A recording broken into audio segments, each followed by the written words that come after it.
Hello and welcome to NDTV Profit. I am Monal Sangvi and we are doing an earnings review with JB Pharma. Joining us is the Managing Director, Mr. Nikhil Chopra. Welcome to the show, sir. Thank you, Monal, for having me on the show. JB Pharma had numbers that were in line with estimates. Revenue was up around 7%. EBITDA margins coming in strong at a 27.7% this quarter. Net profits up 26%. So a strong show on the numbers. What do you think about the margins for the year 24 and for the upcoming year 25? So, Monal, this was one of the peak margins that in last 3 years that we could demonstrate in our operating business. And the reason behind this margin that we could achieve was a mix of many things. What we have been trying to do in India business, which is contributing overall 53% of the revenue, is tilt towards the entire chronic part of the business, particularly in chronic, when I'm talking in the field of cardiology. Within that cardiology, hypertension, heart failure, lipid lowering medicines. That is what we are trying to do, which is helping us with good gross margins. And secondly, also there is a robust efficiency program that we are running in the company over last 3 years. Be it productivity in the field, be it efficiency and better batch sizes in our manufacturing plants, better vendor management, all aspects of efficiency. That is what we are trying to achieve, which only helps us to reinvest in the business. And overall, the trajectory that we have seen in our CDMO business is also helping us with better gross margins. And last but not the least is the haircut that we have taken in our South Africa business, which was more public driven, is also helping us in terms of better gross margins and better EBITDA margins. So this is where we stand. In terms of guidance, if I have to talk about, we have been guiding for our EBITDA margins ranging between 25 to 27%, and touch wood, our EBITDA margins for 9 months are close to 27.8%. So we will continue to guide our EBITDA margins between 25 to 27% for the coming year also, because there are a couple of pain points that we are seeing in the business. And as everybody is aware about the Red Sea issue, and equally some of the API prices also going up and delays in shipping. So keeping in mind, we continue to guide for 25 to 27% EBITDA margin. Sure, sir. So if I were to just understand, what is the share of chronic in the whole of domestic business versus acute, and is this proportion going to be the same? Are we looking at moving more towards chronic? How is the product mix going to be? Very good question, Monal. In terms of, that is the agenda which we are looking at in India business. A chronic part of the business today is contributing 52% to the revenue at JB. But if you look at Indian pharma market, which is $25 billion market, the chronic contribution within that is close to 40%. Coming back to JB, the roadmap that we have put in place is to take chronic contribution to as high as 60%. With existing portfolio that we have bought within cardio space, what we are trying to do. And there are some also niche products that we have in the field of nephrology, and a couple of products in the field of metabolics that will only help us in terms of improving our cardio share. When we look at chronic space, what we keep in mind is not only generating revenues.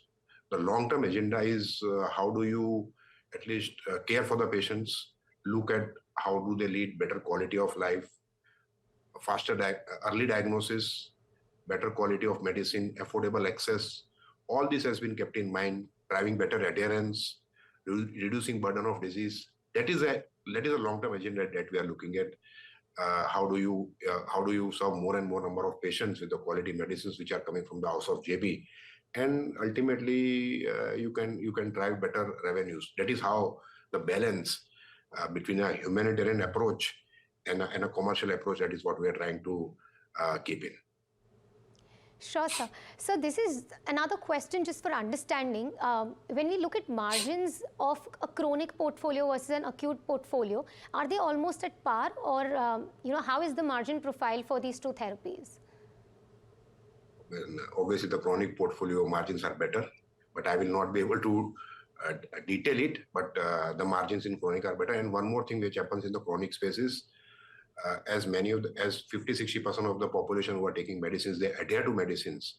So there is a refill business, which also helps you in long term. But the competition in the market is stiff. If you look at cardiology market, which is a $3 billion market in India, 3 years ago we were 13th ranked player, and we were covering 40% of the cardiology market. In 3 years, the journey that we have traveled with our organic big brands like Cilacar, Nicardia only becoming big, gaining market share, and also the couple of acquisitions that we have done in heart failure and lipid lowering pill. Today we are covering 90% of the market, and we are from 13th ranked company, today we are 8th ranked company, and we are the fastest growing company today in cardiology space in the country. Right, sir. So also in India, I mean, this is going to be my last question on the domestic geography, since that makes most of your revenue. We are in the top 25. So now what is the next target? The target that we have kept for ourselves is to improve our prescription ranking. We are from 33rd ranked company today, we are close to 22nd, 23rd ranked company. Now, and from prescription perspective, we are 16th ranked company. We want to be in top 12 in prescriptions. That is the target that we have kept in mind. And long-term target is to be in top 20. That we'll see over a period of time. But near-term target is how do we improve our prescription share? Because according to me, the demand that our 2,000 people on the ground generate is more critical instead of looking at gaining ranks. And as you generate robust demand, ultimately it will convert into your secondary sale, and the primary demand is going to come. So that is how we have kept as our short to mid-term goal, and eventually we will look at how do we want to be in top 20. Right, so thank you. Sir, also this time there has been some issue on the international business front where you said that you've strategically, and you did mention earlier that you've moved away from the public. So if you could throw some more light on what's happened in the South African space, and going forward, how would that have an impact on the margins? Because we're also going to see margin pressures coming from the Red Sea and the freight issues. So will that kind of set off? Will the South African business now also propel and this impact go away? Going away from the public market is a disguise, is a blessing in disguise, because the 150 crore that we have let go was having very thin margins. South Africa business, if we would have not let go that 150 crore business, would have been 400 crore business this year. But we have let go 150 crore business, so we are taking a hit of around 35 to 40 crores every quarter. This will continue to impact till quarter one of FY25. So that is not a worry, first of all. Overall, the teams there, we have a team based out of Johannesburg. We have our teams based out of Johannesburg. And in South Africa, we are known as Biotech. And JB holds, it's a 100% owned subsidiary of JB. So our business this year will be close to 250 crores. Earlier, the contribution from public was 60% and private was 40%. Now in this 250 crore business, after the cut that we have taken, we have also reversed the contribution. Our public contribution is now come to 40% and private is now contributing 60%. So next year you should see South Africa business only be EBITDA accretive. That is how at least I would like to guide. There are pain points. There are issues that we are facing in terms of Red Sea, which I think across sectors the companies have been facing, and there are a couple of APIs where we are seeing some price pressures. But that is how the market behaves, and that is how you have to look at long-term goals. Because being a responsible company in the field of healthcare, you are responsible for patients living quality life. So we continue to look at how do you keep your stocks for 3-4 months of the forward looking, and if there are any issues, so at least that you have time to resolve it. That is how we have been working.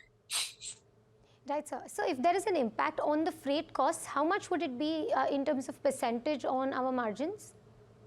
I'm not worried about freight cost. Freight cost today is 4%. It may go up to 5%. More worry is about the delays.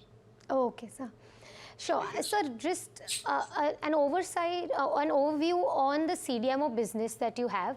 How is that progressing, and what sort of contribution to the overall revenue do you see from it going forward? CDMO, the journey when we started was contributing 5% to the revenue. I'm talking of 2020. Last year, FY 23-24, the contribution is close to 12%. the business is as big as $50 million. Now, CDMO one has to understand that 70-80% of that business happens in the field of lozenges, and other part of the business is tablets and syrups and low volume injectables. This business, long term, if I have to talk about the guidance, this $50 million business, the vision that we have kept for ourselves, and this is what we have been guiding also, this $50 million business in the next 3 to 5 years, I want to take it to $100 million. Lozenges, we are the 5th largest manufacturer of herbal and medicated lozenges globally. We have a dedicated plant in Daman, 3 hours from here. And we are more into cough and cold lozenges. We manufacture branded lozenges like Vicks, Strepsils, C-Cuff, Dr. Mom, Deflam. All these are lozenges which goes in. They go to Southeast Asia, Middle East, Australia, New Zealand, Canada. That is where we stand as of now. There are 3 things that we are trying to do outside these markets where we are present, and we work with some of the big marquee players in this big global consumer players in this field.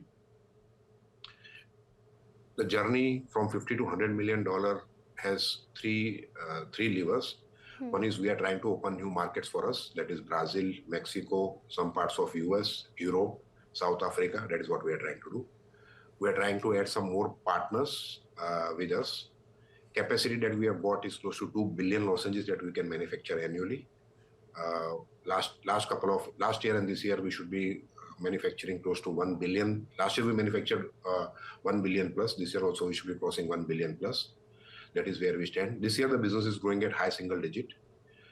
And third strategy is diversifying ourselves into new category of lozenges, that is beyond cough and cold. That is for pain disorders, fulviprofen, melatonin, sleep disorders, lozenges, getting into lozenges for immunity, wellness. Immunity wellness is a combination of curcumin, piperine, zinc, vitamin. That is what we are trying to do. Lozenges for oral thrush, lozenges for motion sickness, meclizine. This is what we are trying to do. So number 1, new geographies, new partners, and diversifying into a new category of lozenges, and looking at how do we best look at our existing category, existing cough and cold, and the partnership with the existing player continues. Sure, sir. And so my last question to you will be on what's the update with regards to the new portfolio that you've acquired from Novartis, the Opthal portfolio, and in general in terms of, do you have any more plans for inorganic growth? Let me answer the second question first. We continue to evaluate assets at any given time. And there are opportunities in the market. And as and when there are things which we think are substantial, we'll be more than happy to share. On your ophthalmology question, we are excited with this opportunity which has come along. It has been last 15-20 days that we have bought into the entire operations in the world of ophthalmology. It's a 200 crore portfolio which we have in license from Novartis for distribution and marketing for next 3 years. This license is for 3 years, and then in 2027, when we pay them $115 million, that will be a perpetual license. That is how the arrangement is. We are marketing 10 products. Out of those 10 products, 5 products are number 1 in their category. We are number 4 player in the world of ophthalmology. Ophthalmology market is growing better than the IPM market, growing at around 14%. And our presence is with this brands is in the space of glaucoma, NSAIDs, anti-allergics. That is where we stand. I think let next 3 months pass. We are trying to get to know more about the ophthalmology market. We will try to expand the portfolio. We'll try to look at how do we improve our footprint across the country. That is what I can share at this moment of time. But we are excited about this opportunity. Sure, sir. Thank you so much for taking out time to speak to us. Thank you. Thank you.